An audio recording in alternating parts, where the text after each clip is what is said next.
So I think there's a few things that I personally propose to do. One is to get through the actual definitions and semantics around the terms that are used today with racism and prejudice and bigotry and discrimination, so that we define the terms correctly, so that people, as they're listening and as we're debating, are clear of what we're actually arguing for. Because oftentimes what you see in the world is people don't agree to the semantics up front, and then they talk past each other very easily. So let's first set that stage. And there is no right answer there, by the way, to everybody listening. Like, we're going to set a stage and have some definitions and then work within those definitions, because otherwise we're not working anywhere.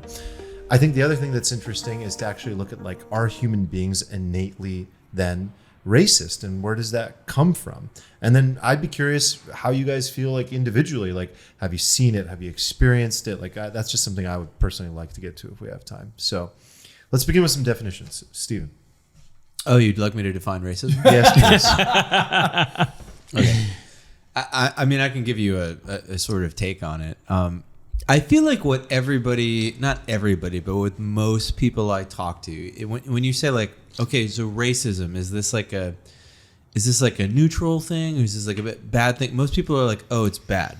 They're like, okay, so there's like some bad intent wrapped up in it. Most people I know are like, yes. So I feel like when I think of racism, to me, it's a assumption of somebody on the basis of how they look that is sort of also grounded in some assumption of that person being also inferior on the basis of that physical appearance. Like, that's what it means, like, to me.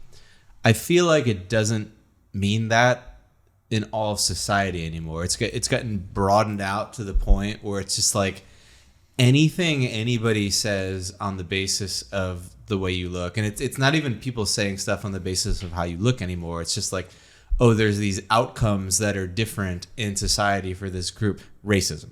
Yeah, this already makes me want to jump to the current societal. Yeah. But let's just. This is a good preface. But like to me, racism is a very clear thing. It's like you are making an assumption of inferiority on the basis of the way somebody looks. To me, it's like inherently negative, and it has an intent attached to it, which I think is like really important. You nailed it in such a precise way, and I can't wait to get literally nuance. Pigment, the skin. That's all we're talking about. But what and this idea of, like, well, racism doesn't have any malice within it. We're gonna not use that version.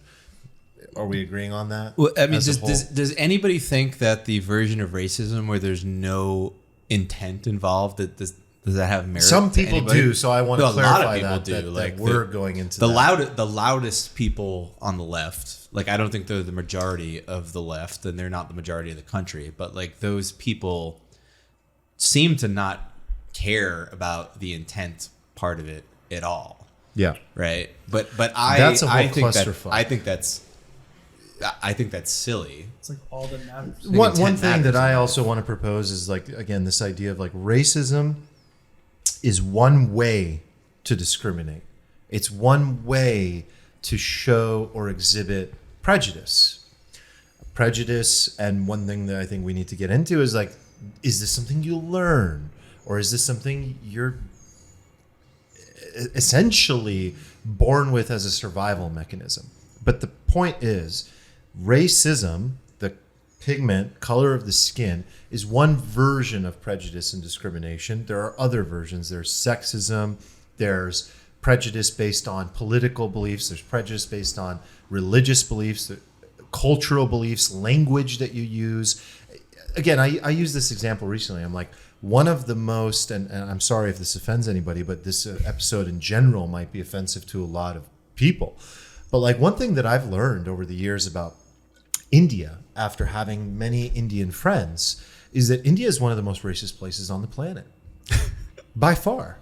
Based on the caste system, is that what you're alluding to? It's not just the caste system. The caste system was the root of it in many ways, in which it was positioned and in which people understood classism. That was classism. Yeah. But the racism that exists between the Hindus and the Muslims, the ones in the north and the south, the ones that are darker versus lighter. It's such a melting pot of differences of languages. I mean, some people say there's like 1,000 languages and dialects. And so each of these things, language, the color of the skin, the religion, the class that they're born into, which was from the caste system again, was one piece is again. A form of prejudice, like you're saying. Yes. Yeah, is But that I don't- racism? but I I'm don't just wanna- trying to broaden us to show that Talk like about there is a larger prejudice, pie here. Prejudice exists in Yes. terms of like sexual preference, gender, et cetera, et cetera. Thank you. You can go on and on. I don't like the idea of singling out any nation in terms of prejudice because every single No, we could. populace is guilty I could of give this. you. I could give you 20 million Dude, more. I've traveled the whole world, and the U.S. is actually kind of advanced in this way. Yes. Like we're less prejudiced than a lot of other places that I've lived and been to. But yeah, let's keep going because I get what you're setting up here, which is like a conversation that is one example. yeah. But I just don't want to. I don't want to like pinpoint. one. No, of course not. But again, you see this in Europe where there's differences of religion, and these people are white. These are Europeans, and yet there's differences of religion or differences of beliefs, and that creates something that's beyond, I think, racism. So racism that we're going to kind of get into then is what? Are we really just focused on the color of the skin aspect of this? Or can we go beyond that to also prejudice and discrimination as a whole, which I think is really interesting. Yeah. Well, I think racism and bigotry are similar, but I think bigotry is a general belief that because of some trait that is sort of observable, person or group is inferior. I think racism is probably a subset of bigotry. It's a little more acute. Yeah, like so I think like two cultures that are the exact same race but have different religions, for example, and one thinks the other is inferior. That's probably bigotry, right? Not racism. And I also think like discrimination is a totally different sort of more nuanced subset of that is mostly less severe, but can also be just as severe. Like I think bad discrimination becomes bigotry or racism, but there's an element of discrimination that is just basic, like encoded in your DNA, human stuff. Like humans on an everyday basis discriminate. Yeah. We discriminate between a ton of things, but then there are certain things that we start discriminating on where it gets like very like, and it's weird because we all like inwardly acknowledge that we are programmed to do this to a degree. And then there's like a denial of it, right? And there's in America, I think it's an overcorrection. Like people are so off the rails in America, right? That we've gone from like overt racism being the problem to systemic racism, and now it's like implicit bias, right? At first it was like, don't lynch black people. That's bad. We can all agree that that's bad, right? And then we're like, yeah, that's obviously bad. We're like, thank God. Okay. Let's not deny people services in the system on the basis, and we're like, that makes sense. But then it got to the point where it's just like now some workplaces have training where you're like, do you know that you're subconsciously thinking this thing and you're not even aware that you're thinking it? Well, only white people are born that way. I think this is another issue, but I think it's true from what I've seen. Like I think white people in America, especially like white liberals, like this whole like white guilt concept. It's so do funny. you know Shelby Steele? No. Shelby Steele is kind of like a Thomas Sowell type guy. He's like a conservative black guy. He's like very smart, written a lot of stuff. Kind of in the, what's the other guy? Walter Whitman. I can't remember. Walt Whitman. Yeah, but he writes about this a lot. He has a book. It's called White Guilt, and he sort of postulates that like white people have this, like not all white people, but this particular subset of white people we're thinking about, they have this sort of like inborn that guilt that they overcompensate for. But then he goes a step further and says like, actually it's not even them being good people to doing it. It's like this like weird underhanded attempt to like regain power in a perverse way by like turning the tables and like Yes. and then he like argues in that book that it's actually like inherently racist in a way that they don't recognize that they're being racist. Like sometimes we talk about these topics and it's like this like It's kind of like the video that you posted or somebody posted recently. It's like the woke person and the racist guy, like two friends. Ryan talking. what's his face? It's It's like very the funny- woke guy and the white supremacist guy. Very funny like YouTube skit about two guys that say the same things and they believe the same statements, and yet one feels that they're in defense of racism and the other is a blatant racist. And in the pursuit of this leftist ideology of the defense of racism and looking out for groups, you end up sort of perpetuating the same ideas. Do you remember any of those statements that were like equal on those sides? No, I'm not good at that. I don't remember jokes like that, but No, they were so good. His name's They were Ryan so- Long, right? Yeah, there you go, Ryan Long. Well, so one the reason I bring that up is because one point that I think is really interesting is that the first thing I'd like to like take the myth, take the air out of. It's like I think this is just like a myth. Racism is often looked at as a white person problem in the Western world. That's the first thing I want to move past. The reason I brought up the example of India, let me use another better example where I can personally like own it. I'm Persian. I went to Iran actually, to be specific, one time when I was a kid. I was like 7 years old. I was just visiting, but I wasn't born there. I was born in the U.S. But I know plenty of Iranian people, Persian people, and one of the things that I heard growing up was an attitude of looking down on Afghan people and Arab people. And I always wondered why. And there were comments that were made that were very rude, very disgusting about these people are dirty. They're uncivilized. They don't have the education that we do. And I'm like a kid hearing these things. And I'm not talking, by the way, about like my parents. They're incredible. I'm talking about like you just kind of hear it in general and culture. And oftentimes from people that are like a little bit less educated, to be honest. Like somebody who makes that kind of statement is like a little bit less educated. But then at times it could be somebody's grandma. Like it just could be some like old school thinking. Like, and it's just something that you see oftentimes. Somebody in our community said that like their Albanian grandmother makes like very ridiculous racist jokes like that. It's something that's a little bit old school. The point I'm making is like, we're not white. There's nothing white about, well, I mean, technically, yeah. But like when you look at a Persian person, like you don't see someone who's like a white person in like England, okay? And yet you see this like discrimination and prejudice occurring. So why is that occurring? Well, first of all, it's occurring with Persians, and it's always occurring because of some injustice or something around classism. So with Iranians, it's occurring because it's like, the Arabs conquered Persia and forced religion onto them. So they have this like bad taste in their mouth.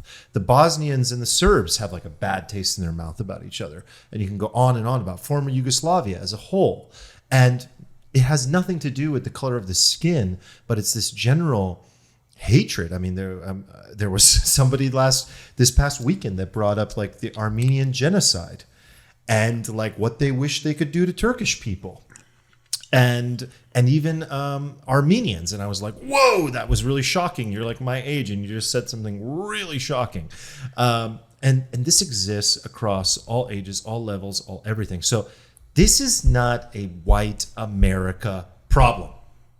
This is a problem that white America, that the media likes to perpetuate as a white America problem that was rooted in slavery. Slavery was a terrible, disgusting thing, but so have been all the other genocides that have occurred and all the other slavery that has occurred around the world. It's not a white America problem. I'm curious if anybody disagrees with that, but I think that's the first thing to like debunk is that the word racist is for some reason attached to white people. Totally. I think it's wrong. And I think I just want to build on your point that like there might be black people that would be offended that we're like measuring their plight against somebody else's, and we're not. We're just saying that like shit has gone down with every cultural group within humanity, and like it always leads itself to become tribal in a way, and like this shit is at a human level existing no matter what your race or ethnicity or whatever it is. It's like it just permeated all of existence. Yeah, and just to come back, because I need to clear that up. Like, I grew up and I was like, Arabs are cool, Afghans are cool. They have all this cool poetry. They have all this cool mathematics. They have all this cool like kindness. Like, where the hell did all that talk come from? And you grow up and you realize like it's just old ways of thinking that are rooted in that feeling of wanting to actually become closer to the people that feel most like you and represent you, and in an effort to feel closer to the other that most looks like you, thinks like you. It's group thinking, and it's group thinking that permeates like race, ethnicity, religion.